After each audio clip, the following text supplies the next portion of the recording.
It's the holiday of love, Tu B'Av. Tu B'Av in the Jewish calendar, by tradition, is a time when we celebrate love. This is an auspicious time to find a future partner, a future husband or wife. And it's very poignant and very important to think about the fact that it comes right after Tisha B'Av, where we're mourning the destruction of the Second Temple, and that we know that one of the main reasons for that was sinat chinam, or unjustified hatred.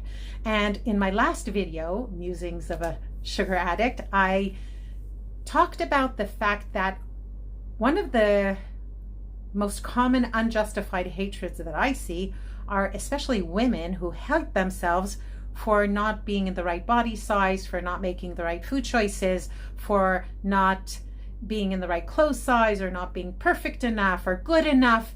And that is really unjustified hatred towards ourselves. But now, today, on Tu B'Av, on the holiday of love, I want to talk about also our loving relationships with food. One of the things that I teach my participants of the Jewish Sugar-Free Recovery Program is to learn to love food that loves you back. Now, one of the things that I really come across is these people who want to significantly lower their consumption of sugary, starchy, ultra-processed foods, or maybe even quit.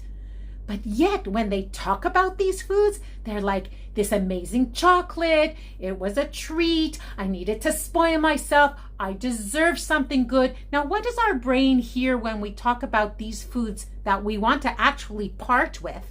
When we talk about them like that, then they hear, this is delicious, it's amazing, I want it. So here's a really good tip for you if you're trying to significantly lower your consumption or even quit sugary, starchy, ultra-processed foods, is use these endearing terms for foods that you know are foods that love you back. But if these are foods that when you have just a little bit, you end up eating the whole box, and you know that that is not good for you and that is not loving yourself, then stop using these endearing, loving terms for these foods that you want to disconnect from as far as a relationship is concerned, right? If somebody breaks up with Michael, if she's still calling him dear and my love and darling, then she hasn't really broken up with Michael. So if you want to break up with sugar, stop calling it a treat. Stop calling it something yummy. Stop calling it delicious. Just call it by its name: chocolate, cake, chips, I don't know, whatever it is, bread, baguette. Just call it by its name without these superlatives, without these descriptions of how delicious and decadent and amazing it is, because that's what our brain hears.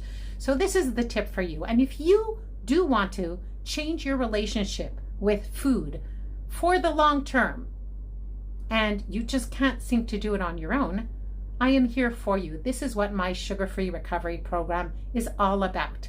And it is specifically designed also for people who live a traditional Jewish lifestyle with the special challenges that come with that. So if you'd like more information about my Jewish Sugar-Free Recovery Program, please PM me from this video.